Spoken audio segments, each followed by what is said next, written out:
rasio keuangan. Yang pertama itu rasio bisa kita pahami sebagai perbandingan suatu angka tertentu pada suatu akun terhadap angka akun lainnya. Nah, analisis rasio ini sering digunakan oleh manajer, analisis kredit, dan analisis saham. Analisis rasio itu untuk membandingkan angka secara relatif sehingga bisa mengurangi kesalahan penafsiran angka secara mutlak pada laporan keuangan. Nah, menurut Bambang Trianto mengenai definisi rasio keuangan. Rasio keuangan itu adalah ukuran yang digunakan dalam interpretasi dan analisis laporan finansial dalam perusahaan. Lalu pengertian dari rasio keuangan itu hanyalah alat yang dinyatakan dalam perusahaan dan dinyatakan dalam arithmetical term yang digunakan untuk menghubungkan dua macam data finansial. Nah, apa aja sih jenis-jenis dari rasio keuangan? Yuk kita bahas. Nah, yang pertama itu ada rasio likuiditas. Rasio likuiditas yaitu untuk mengukur kemampuan perusahaan membayar kewajiban dalam jangka pendek. Untuk menganalisis ke rasio likuiditas itu bisa dilihat dengan cara yang pertama itu ada current ratio, yang kedua ada quick ratio, yang ketiga ada cash ratio. Berikut adalah contohnya.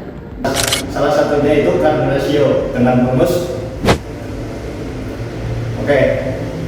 Untuk contohnya, misalkan perusahaan kalian memiliki aktiva lancar sebesar 500 juta.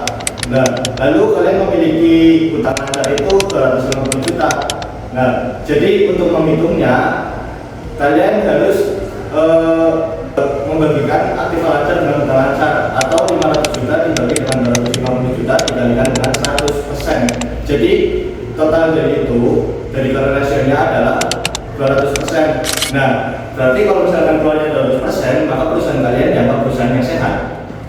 Yang kedua ada rasio solvabilitas. Rasio solvabilitas yaitu untuk mengukur kemampuan kewajiban membayar dalam jangka panjang.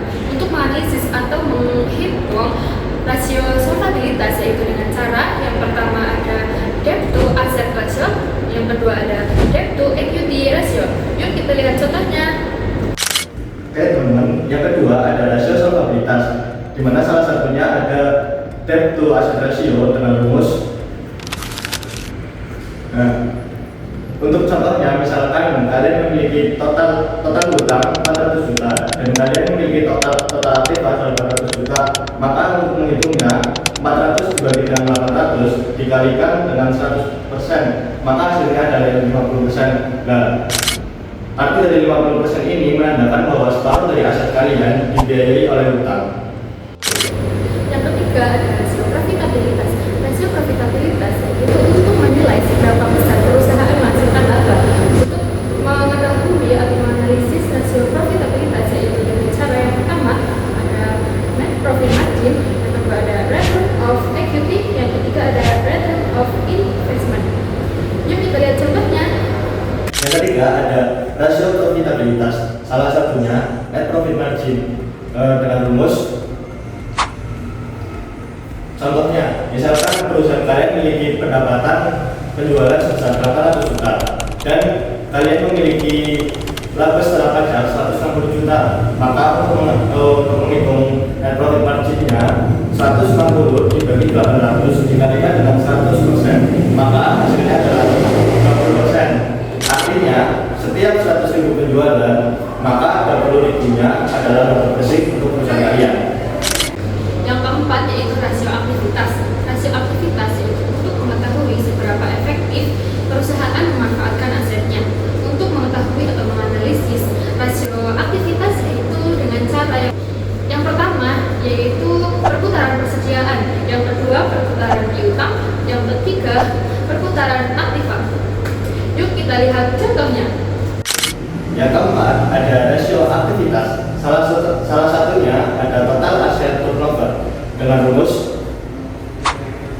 Misalnya nih, kalian memiliki pendapatan penjualan sebesar 24 juta, lalu kalian memiliki total aset 12 juta, maka untuk menghitung total aset turnover, kalian menghitung dengan cara 24 juta dibagi 12 juta dikalikan dengan 100%, maka hasilnya adalah 200%. Artinya, setiap 1000 aset akan menghasilkan 2000 penjualan.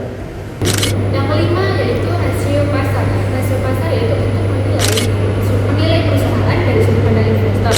Untuk menganalisis atau mengetahui rasio pasar itu